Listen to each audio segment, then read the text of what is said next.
അഗസ്ത്യകൂടത്തിൽ നിന്നും ഉത്ഭവിച്ചൊഴുകിയെത്തുന്ന നെയ്യാർ നദിയിലെ കൊടും വനത്തിനുള്ളിൽ സ്ഥിതി ചെയ്യുന്ന മീൻമുട്ടി വെള്ളച്ചാട്ടത്തിലേക്കുള്ള യാത്രയുടെ രണ്ടാമത്തെ എപ്പിസോഡാണ് ഈ വീഡിയോ. നെയ്യാർ ഡാമിൽ നിന്നും നെയ്യാർ റിസർവോയറിലൂടെ 3/4 മണിക്കൂറോളം ബോട്ടിൽ യാത്ര ചെയ്തു വേണം കൊമ്പൈപ്പാറ എന്ന സ്ഥലത്തേക്ക് എത്താൻ. മീൻമുട്ടിയിലേക്കുള്ള ട്രക്കിങ്ങിൻ്റെ സ്റ്റാർട്ടിംഗ് പോയിന്റാണ് കൊമ്പൈപ്പാറ. നെയ്യാർ ഡാമിൽ നിന്നും കൊമ്പൈപ്പാറ വരെയുള്ള ബോട്ട് യാത്ര കഴിഞ്ഞ വീഡിയോയിൽ കാണിച്ചിരുന്നു. കാണാത്തവർ ആ വീഡിയോ കൂടി കാണുക. അപ്പോൾ ട്രക്കിംഗ് ആരംഭിക്കുകയാണ്. ഞങ്ങളിപ്പോൾ ബോട്ടിങ്ങിൽ ഏകദേശം 3/4 മണിക്കൂർ എടുത്തു നെയ്യാർ ഡാമിൽ നിന്ന് കൊമ്പൈപ്പാറയിലേക്ക് എത്താൻ. അടുത്ത എപ്പിസോഡിലോട്ട് പോകാം. ഇനി നമ്മൾ ഉൾക്കാടിലേക്ക് നമ്മൾ കയറുന്ന സ്ഥലമായി. അപ്പോൾ നമ്മൾ ഇനി പോകുമ്പോഴത്തേന് നിശബ്ദമായിട്ടുള്ള യാത്രയാണ് നമ്മുടെ മെയിൻ. എങ്കിലേ നമുക്ക് പക്ഷികളെ അങ്ങനെയുള്ള മൃഗങ്ങളെയൊക്കെ കാണാനുള്ള ഒരു വഴിയുണ്ടാവും. അപ്പോൾ അതുകൊണ്ട് നമ്മൾ ഗൈഡുകൾ പറയുന്ന അനുസരിച്ച് നിങ്ങൾ ഇനി അങ്ങോട്ട് മുമ്പോട്ട് പോകണം. ഈ കൊമ്പൈ ട്രക്കിങ്ങിൻ്റെ രണ്ടാമത്തെ എപ്പിസോഡ് ആരംഭിക്കുകയാണ്. ഇവിടെ നിന്ന് അങ്ങോട്ട് ട്രക്കിംഗ് ആരംഭിക്കുകയാണ്. ഏകദേശം 5 കിലോമീറ്ററാണ് വൺ സൈഡ് നടക്കേണ്ടത്. മീൻമുട്ടി വെള്ളച്ചാട്ടം വരെയാണ് നമ്മൾ പോകുന്നത്. പ്രത്യേകം ഇവിടെ വരുന്നത് ശ്രദ്ധിക്കുക. ഇവിടെ നിന്ന് ഇനി അങ്ങോട്ട് പോകുമ്പോൾ സൈലൻ്റായിട്ടേ പോകാൻ പറ്റത്തുള്ളൂ. സൈലൻ്റായിട്ട് പോയി കഴിഞ്ഞാൽ വന്യജീവികളെയും പക്ഷികളെയും എല്ലാം കാണാൻ പറ്റും. ഏതായാലും ബാക്കി കാഴ്ചകൾ യാത്രയെ കാണാം. കൊളയട്ട ഉണ്ടോ? ഉണ്ടല്ലേ, ശ്രദ്ധിച്ചോ? ഇവിടെ വലുതായിട്ടില്ല.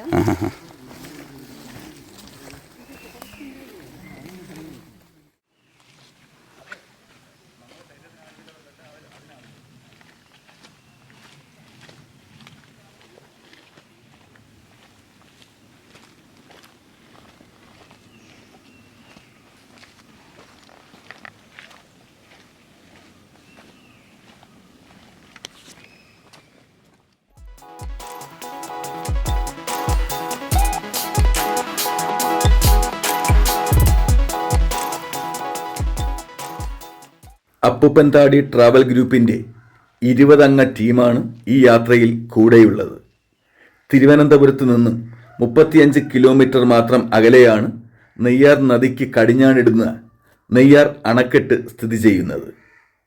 പശ്ചിമഘട്ടത്തിൻ്റെ തെക്കേയറ്റത്ത് താഴ്ന്ന കുന്നുകൾക്ക് നേരെ കിടക്കുന്ന നെയ്യാർ ജലാശയവും അണക്കെട്ടും വന്യജീവി സങ്കേതവും കേരളത്തിലെ തന്നെ പ്രശസ്തമായ പിക്നിക് സ്പോട്ടാണ്.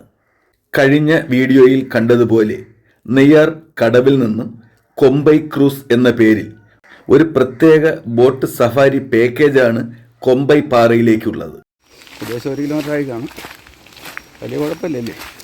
ഇതുപോലെ ചെറിയ സ്ഥലങ്ങളാണെങ്കിൽ വലിയ കുഴപ്പമില്ല. പക്ഷേ ഗോവിന്ദയായി വെള്ളം.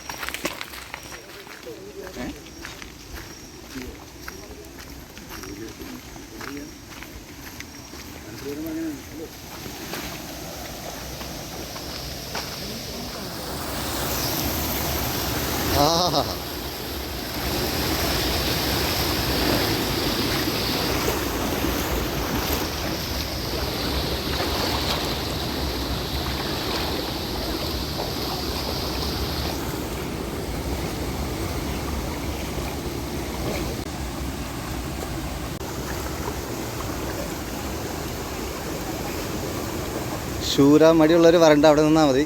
ശൂര മടിയുള്ളവർ വരണ്ട.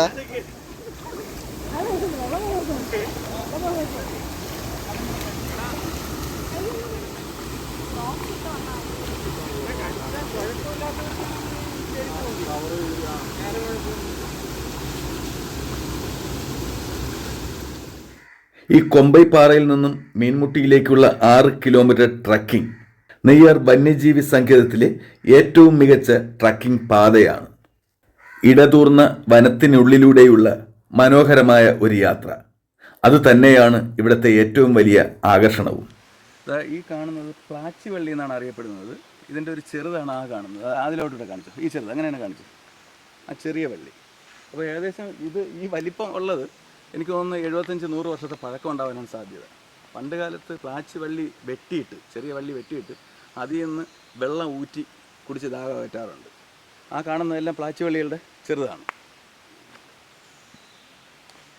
സാഹസികത ഇഷ്ടപ്പെടുന്നവരെ സംബന്ധിച്ച് ഇതിലും മികച്ച ഒരിടം വേറെയില്ല എന്ന് തന്നെ പറയാം. കൂടാതെ നെയ്യാർ അണക്കെട്ടിൽ നിന്നും അതിൻ്റെ വൃഷ്ടിപ്രദേശത്തിലൂടെ ബോട്ടിംഗ് സവാരി നടത്തി വേണം മീൻമുട്ടി എന്ന ലക്ഷ്യസ്ഥാനത്തിലേക്കുള്ള ട്രക്കിംഗ് പോയിന്റിലെത്താൻ എന്നതും ഒരു പ്രത്യേക അനുഭവമാണ്. ഞങ്ങളിപ്പോൾ ഞാബരേലി എന്ന സ്ഥലത്താണ് എത്തിയിരിക്കുന്നത്.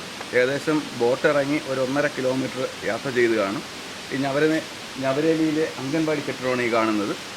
ഇവിടെ നിന്ന് മുകളിലോട്ട് പോയി കഴിഞ്ഞാൽ ഏകദേശം ആമല, മേലെ ആമല അല്ലേ, മേലെ ആമല സെറ്റിൽമെൻറ്റാണ് ഈ മേളിലോട്ട് പോയി കഴിഞ്ഞാൽ. ആകെ 5 കിലോമീറ്റർ നടക്കേണ്ടതിൽ 1.5 കിലോമീറ്റർ കഴിഞ്ഞു. ഇനി 3.5 കിലോമീറ്റർ ഇതുപോലെയാണ്. പക്ഷേ തീർത്തും നമ്മളിനി ഉൾവനത്തിലോട്ട് കയറുകയാണ്.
ഏകദേശം പകുതി ദൂരം നടന്ന് ഞങ്ങളിപ്പോൾ നെയ്യാർ നദിയുടെ മടിത്തട്ടിലേക്ക് എത്തുകയാണ്.